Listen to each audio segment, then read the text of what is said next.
Olá pessoal, sejam bem-vindos a mais um AZCast Engenheiro Raiz. Eu sou Karina Lima. Eu sou o engenheiro Felipe Soares. E hoje nós vamos conversar sobre as diferenças entre uma grande construtora e uma construtora pequena.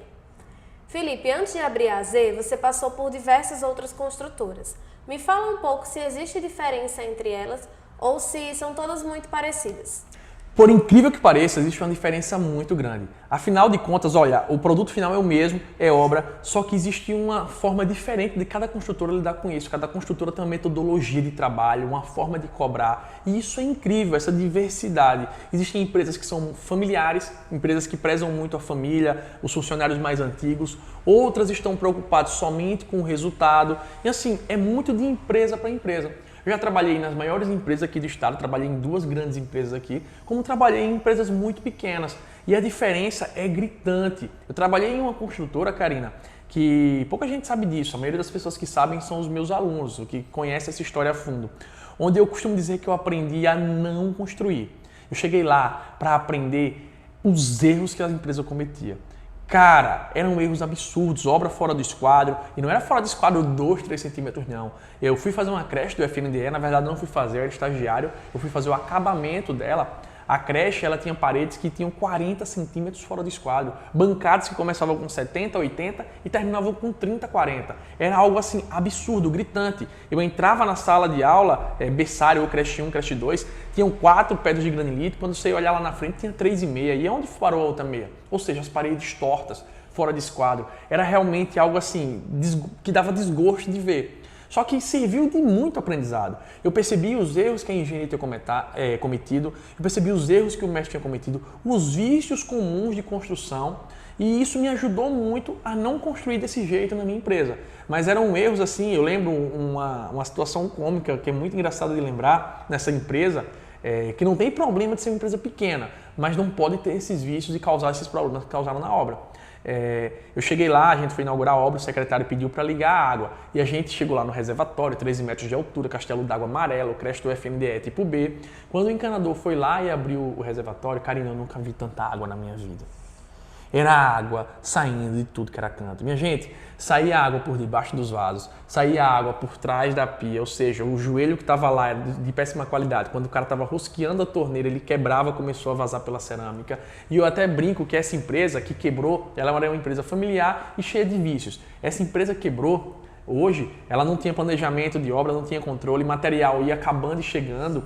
Ela inventou uma tecnologia diferente. Ela inventou a tubulação via Wi-Fi, onde tinha uma parede que não passava nenhuma tubulação e até hoje eu não sei o porquê estava vazando água nela. E assim, com certeza tinha algum cano ou alguma coisa que passaram errado e deixaram por lá e causaram todos esses problemas. E Felipe, como é assim? Como assim tu não sabe nem o porquê? Porque eu pedi demissão. Eu fui o teste de ferro da brincadeira, que cheguei lá 3 meses para tomar conta da obra, fui para fazer os revestimentos e o pessoal saiu e na hora da inauguração me deixou e eu que levei toda a pancada da administração pública, mesmo sem ter culpa, ou sendo conivente. Na verdade, eu fui para aprender. Foi o meu primeiro serviço que eu costumo dizer que eu tento apagar esse trauma, mas que me fez aprender demais. Porque eu aprendi vendo os erros de outras construtoras que quebraram. Talvez erros que se eu não tivesse vivido, a minha empresa pudesse estar passando por eles hoje. Mas só continuando, existe uma grande diferença sim, e muitas das vezes você tem que desaprender a construir quando você vem de uma construtora muito grande e vai para uma de outro porte para poder adequar a realidade da empresa que você está vivendo naquele momento. Interessante que você falou sobre reaprender a construir. Me explica o porquê disso. Por que você teve que reaprender a construir? É o seguinte, Karina. Eu trabalhei em 2 empresas muito grandes. E essas empresas, elas tinham um setor de compras, elas tinham um setor de almoxarifado, um setor de planejamento, um setor de projeto, um setor de suprimentos, um setor de RH. Era um escritório super montado e era cheia de procedimentos, cheia de processos. Tinha um setor da qualidade. E o que acontecia? Tudo que eu ia fazer, eu sabia exatamente o que tinha que fazer, porque tinha um procedimento. Se eu queria solicitar material, eu solicitava o material, meu almoxarife ia lá, solicitava, o setor de compras ia cotar, o setor de suprimentos ia comprar. E aí o material chegava na minha obra.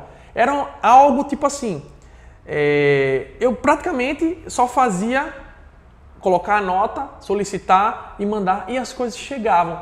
era algo de outro mundo. Sem contar que, assim, a empresa tinha uma concreteira. Se eu precisasse de concreto, era só solicitar para a minha concreteira e esse concreto chegaria na obra. A prioridade era para quem era da construtora. Então, era tudo muito rápido, digamos assim. Não era perfeito, tá, gente? Mesmo com toda essa estrutura, não era perfeito. Mas muito organizado. Ou pelo menos no papel, eu até brinco, pelo menos no papel, tudo funcionava perfeitamente. Só que o que acontece? Você está vivendo num padrão desse, os custos são diferentes, o preço que você tem é diferente. Você está construindo obras, não é de obras de 100, 200 mil, é obras de 20 milhões, 15 milhões, 30 milhões, 50 milhões, como uma das obras que tinha lá. E o que acontece? Os custos são totalmente diferentes. Você está acostumado a construir uma empresa grande, a ter um planejamento, a ter um controle, a ter uma planilha de medição, a ter um arquiteta para cobrar a qualidade, a ter 4, 5 estagiários tomando a frente, a ter um mestre e vários encarregados. Isso é uma obra de grande porte. Reta escavadeira, caçamba, pá carregadeira, era equipamento, era coisa assim que eu ficava, meu Deus, é um absurdo a quantidade de coisas que a gente tem numa obra. Era muito gostoso de ver. E eu aprendi muito, mas muito mesmo nessas empresas grandes, tá certo? Principalmente a parte burocrática. Mas aí eu saí e fui para uma empresa menor. E aí eu tive que desaprender tudo que eu aprendi anteriormente, porque quase nada daquilo se aplicava. Eu não tinha um caminhão de concreto sempre que eu queria, muitas vezes eu tinha que fazer concreto rodado na obra. Equipamento, eu tinha que fazer um planejamento para poder alugar e olhe lá se a empresa fornecesse. Material, a empresa só mandava material na semana, ou seja, não tinha um grande estoque. Eu tinha que conhecer o recurso financeiro que aquela empresa tinha para poder me planejar junto dela. E às vezes, por mais que a gente se planejasse, como a empresa é uma empresa que não tinha capital, ela dependia de medição da prefeitura, se o órgão público atrasasse, todo o meu planejamento atrasava também.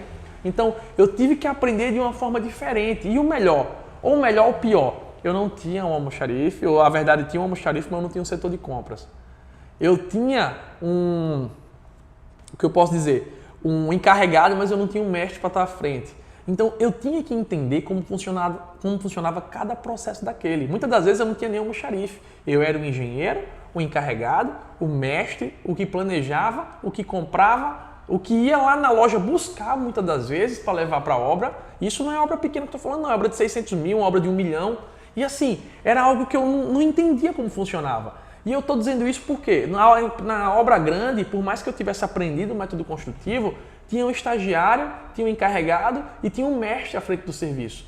E às vezes eu estava lá só cobrando deles, eu não via o serviço acontecendo. Então cobrar sem saber o que eu estou cobrando é muito fácil. Agora você começar a entender como funciona o processo em si, o processo construtivo, como poder melhorar, ter uma visão diferente, uma visão a fundo, é totalmente diferente. Eu brinco que é outro patamar. Eu aprendi muito mais na empresa pequena, porque o mais fácil eu já tinha aprendido, que era a burocracia, que não é tão fácil assim. Mas na empresa pequena eu pude ver cada etapa de uma obra. Eu pude ver onde é que tem os erros de compra, que o comprador pode estar roubando você, que eu descobri que existiam compradores que roubavam a empresa. Eu descobri que existe a questão do comissionamento quando o comprador indica, então eu vivi o processo de ver aquilo acontecer. Eu vi também o prazo que demora de material, a negociação de compra, eu saber que eu posso pleitear preço com cada comprador desse aí, com cada fornecedor, na verdade, e dizer, olha, eu consegui tanto em tal distribuidora, tem como você me dar o desconto? Então eu consegui viver o processo da compra, eu consegui viver o processo do estoque, de organizar e evitar roubos, eu consegui viver e aprender o processo construtivo em si e cobrar com mais assertividade o mestre, cobrar com mais assertividade o pedreiro, o encarregado, participar do processo e dar sugestão. Isso me fez um profissional muito melhor. E outra coisa que eu posso dizer que eu tive que aprender totalmente do zero são os custos. Quando você está fazendo um orçamento com uma empresa grande, disputar uma licitação é uma coisa. Quando a gente está trabalhando numa empresa pequena que vai construir uma casa, gente, não tenta fazer o orçamento do mesmo jeito, não. Que o princípio é o mesmo, mas os custos são totalmente diferentes. Você construir 500 casas é totalmente diferente de você construir uma casa. Se eu errar na pedida de material, se eu errar no planejamento, se eu errar na mão de obra, o prejuízo daquela uma casa pode ser muito grande. Então, assim, eu tenho que ter um certo cuidado. Para fazer um orçamento desse, eu tenho que ir a fundo entre profissional e profissional. Não é só pegar um preço do Sinap como eu vou disputar uma obra grande, não. É pegar, fazer uma pesquisa de mercado, conversar com os profissionais de mão de obra, saber quanto é que eles vão cobrar por metro quadrado, para ser o mais enxuto possível. E esse orçamento pouca gente sabe fazer. O pessoal sabe pegar do Sinap, sabe pegar do Orce, mas fazer o orçamento de mercado e dizer, olha, o gesso está tanto, a alvenaria está tanto, juntar tudo de forma simplificada numa obra pequena e entregar para o cliente é um pouco diferente. E eu tive que desaprender todos os processos construtivos das empresas grandes para poder aplicar na pequena. Um outro parêntese que eu quero fazer aqui, tá? Estou muito extenso nesse assunto, mas o que é que acontece? Na empresa grande, geralmente a gente contrata todo mundo de carteira assinada, tudo bonitinho. Na empresa pequena nem sempre vai ser assim.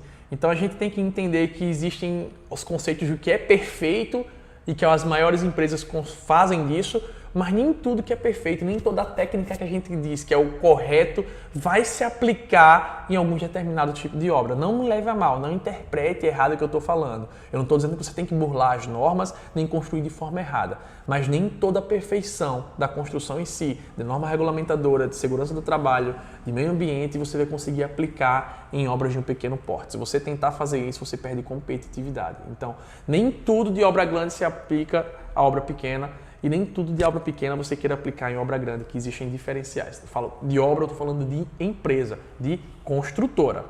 Você falou das diferenças de uma construtora grande e uma construtora pequena. Quais os principais aprendizados que você tirou de cada uma delas por onde você passou? Cara, aprendizado a gente tira em toda situação, a gente tira em toda oportunidade que a gente tem de vida, de aprender, a gente tem aprendizado. Mas eu aprendi na construtora grande, que eu tive um grande mentor, a cobrar, a exigir e a ter um alto padrão de qualidade. Eu aprendi que realmente eu tenho que cobrar aquilo que foi me proposto. E não é ser chato, é ser exigente no que está proposto. Como diz o Danilo, né, Danilo Lorenzetti, ninguém compra um Toyota com para-choque quebrado, porque eu vou pagar uma alvenaria torta. Então, esses aprendizados que eu tive no dia a dia, de saber lidar com o administrativo, de ser político, porque numa empresa grande você trata com pessoas de um intelecto maior para conversar, para barganhar, para trazer recursos para a empresa. E não é construtora pequena, não é bem assim. Uma construtora é uma linguagem mais popular. Eu aprendi, Karina, a ter uma comunicação mais fácil com os funcionários. Na empresa grande, eu fui ameaçado de morte. Furaram os pneus dos meus carros. Por quê? Porque eu era extremamente exigente e eu não conhecia muitas vezes o que eu estava cobrando. Eu tinha uma falha de comunicação muito grande. Quando eu fui para a empresa pequena, que era eu, cara a cara com o cara, eu não podia fazer aquilo, senão eu apanhava. Eu tinha que ser exigente, mas sabendo conversar e barganhar com ele, sabendo cobrar e puxar ele para o meu time. Eu tive que aprender a ser um líder e não um chefe. E esses foram os maiores aprendizados. Aconteceu no Eric Ferraz, eu fui ameaçado até de morte, eu não lembro o nome do cara agora. Eu nem podia falar, na verdade, mas aconteceu de estar num sábado, 11 horas da manhã, e eu disse, acabou, largou. Só que acabou, largou a concretagem inteira. O cara entendeu que era um caminhão de concreto, só que não vinha um, vinham 3. Então terminou o primeiro caminhão de concreto, ele foi pro banheiro. Eu fiz, meu amigo, tem concreto ainda para rodar. Ele fez, você me disse que ela terminou, largou? Eu digo, sim, terminou, largou a concretagem, não é o caminhão não. Não vou trabalhar mais não, você não é homem para ter palavra não. Eu fiz, meu amigo, pois você, ou trabalhando ou não, você vai perder seu dia. Aí ele fez, eu vou lhe pegar, que não sei o que, resultado. Ele foi emitido. Mas talvez se eu tivesse colocado aquela informação de forma clara, isso tudo poderia ter sido evitado. Eu poderia ter dito, pessoal, olha, é o seguinte, a gente está fazendo essa concretagem e assim como vocês, eu também estou querendo descansar. É sábado, pô, é dia de tomar uma. Vamos fazer o seguinte, terminar esses 3 caminhões de concreto, vamos dar vapor e a gente vai todo mundo embora feliz. Talvez fosse totalmente diferente do que eu quis impor naquele momento. Naquele momento os funcionários ficaram frustrados, ficaram chateados, mas a gente conseguiu contornar a situação. Infelizmente, esse cara que me ameaçou, ele teve que ser cortado a cabeça, ele foi demitido. Mas eu poderia ter evitado, porque ele era até um trabalhador bom. E isso acontece. Acontece da forma da gente falar, da gente conversar. Eu não estou dizendo que você tem que ser bonzinho e passar a banha, não. Até porque no trabalho a gente não vai para fazer amizade, não. A gente vai para trabalhar. Amizade é consequência, tá? E eu costumo dizer uma coisa que eu aprendi que, cara, não leva a mal o que eu vou falar agora. Pelo amor de Deus, não entenda errado. Que funcionário, muitas vezes, ele só aprende quando dói no bolso. E você quer ser bonzinho, eles querem mutar em você. E se você deixa o cara mutar uma vez, é quase impossível você derrubar ele. Então, é o seguinte, seja exigente, Cobre, bote as rédeas. Agora dê a César o que é de César. Se o cara é um funcionário bom, não custa nada você gratificar, você elogiar, você dar o elogio a ele, dar a bonificação. E na hora de errar, cobrar, botar para fora, botar para casa, botar para voltar. Você está sendo justo, você está exatamente fazendo o que deve. Então eu aprendi a lidar muito bem com pessoas e eu descobri que isso era um grande diferencial na hora de fazer a gestão de obra. E quais dicas você pode dar para quem está começando no mercado? Olha, quem está começando no mercado tem que entender o que eu falei aqui, que cada empresa tem uma metodologia. Ele tem que chegar lá, primeiro, aprender, entender como aquela empresa funciona, quais são as metodologias, se existem padrões, procedimentos, o que é que eu devo fazer nessa empresa para poder crescer dentro dela. E não chegar cobrando, querendo mudar tudo. A gente tem que provocar, a gente tem que cutucar uma mudança. A gente busca uma mudança dentro da empresa através de resultado. Eu até brinco que às vezes a gente tem que colocar o nosso na reta. Para poder chegar em um grande resultado e convencer o dono, você tem que chegar para ele e dizer, olha, faça assim, se não for desse jeito, eu pago a diferença. Por quê? Ele está tão acostumado com aquela forma que ele acha que de outro jeito não vai dar certo. Até que você bota total confiança, olha no olho dele e diz, pode botar, se não fizer eu pago. Como já aconteceu comigo, de dizer, ó, pode fazer do que eu estou mandando. O cara, rapaz, isso não se faz não. Eu digo, pode fazer, se não fizer eu não quero meu salário nesse mês. E aí você coloca o seu na reta, o cara vai dizer, rapaz, esse cara tá certo. Vamos tentar para ver se dá? Então, todo mundo é contra você até você mostrar resultado. Até você mostrar para que veio e até você mostrar que está certo. Afinal de contas, talvez você no lugar dele também iria estar pensando, oxe, 30 anos fazendo isso, o moleque chegou agora querendo me ensinar. Então, a gente vai ganhando espaço aos poucos, a gente vai conquistando território e a autonomia, o dono da empresa não vai chegar para você e dizer, olha, esse cara aqui é quem manda. Não, a autonomia se conquista. A autonomia você vai conquistando junto de cada pessoa que está ao seu redor. E isso eu fui conquistando com o tempo e, cara, mudou a minha perspectiva sobre gestão de obra, mudou a minha vida em relação ao aprendizado. Eu aprendi muito, muito mesmo. Tanto é que eu costumo dizer hoje, eu só cobro o que eu sei. Se você hoje me perguntar, Felipe, você realmente manja de obra? Eu vou dizer, olha, eu posso não manjar tanto quanto você, eu não sei quanto que você conhece, mas eu sou eletricista predial, eu sou encanador e eu sou mestre de obras pelo Senai. E se eu cobro cada profissional desse é porque eu sei colocar a mão na massa e fazer. Não que eu vá chegar lá e vá colocar a mão na massa efetivamente, mas se eu, porventura, o cara me desafiar dizendo que não dá para fazer e eu fizer mais rápido que ele, é porque ele está roubando a minha hora, ele está roubando o meu tempo, porque eu estou pagando para ele fazer o serviço e ele está barganhando, dizendo que não dá para fazer. Então, para arrumar problema, eu não preciso pagar ninguém. Eu mesmo faço ou eu contrato outra pessoa que resolva. Felipe, e o que você pensa dessas pessoas que chegam querendo mudar tudo na empresa? Adaptar tudo ao seu jeito de trabalhar? Eu trabalhei com uma menina que era muito chata, velho. Ela era um porre. Às vezes ela tinha razão. As outras vezes ela também tinha, só que ela estava errada, porque era muito ignorante. Brincadeira. O que é que acontece? Essa menina, não vou dizer o nome dela, ela chegava lá querendo impor as coisas. E você, quando chega numa obra, você tem que entender que existiam algumas pessoas lá. E por mais que ela esteja certa, ela tem que conquistar esse espaço. Quem chega mandando, às vezes as pessoas bloqueiam ela e faz ela perder a cabeça simplesmente por ser ela que está mandando. Aí a gente percebia que às vezes ela queria dar uma sugestão e para ela não dar, ela passava para outra pessoa dar a sugestão e a gente acatava. Cara, às vezes, você tem, às vezes não, sempre, pé no chão e a humildade nunca fizeram mal a ninguém. Descer um pouquinho do salto e de repente subir com toda a equipe. Às vezes a gente, para poder dominar, o líder ele tem que baixar um pouquinho e olhar as pessoas de baixo. Não é porque você tem que se diminuir. Não, não é isso. É as pessoas acharem que estão acima de você, faz elas produzirem um pouco mais. Às vezes, tá, gente? Não é sempre. Tem gente que é movida a elogio, tem gente que é movida a dinheiro, tem gente que é movida a grito. Então, você só tem que descobrir qual a melhor forma de mover essas pessoas. Mas, ó, a dica que eu dou para você que está começando é não chega querendo mudar o mundo, tá? Chegue querendo mudar junto com as pessoas. Mostrar e, através do resultado, as pessoas, por si só, vão querer que você mude as metodologias da empresa. Muito boa essa conversa de hoje, Felipe. Mais uma vez eu só tenho a te agradecer. E você que está aí assistindo, deixa aqui embaixo se você tem alguma experiência também sobre esse assunto, se você quer dar alguma dica. E se ficou faltando o Felipe responder alguma pergunta sobre esse assunto, não deixe de colocar aqui nos comentários. Ah, e não esqueça de deixar também a sua sugestão para os nossos próximos AZCasts. Muito obrigado, fiquem com Deus e até mais. Até a próxima. Tchau.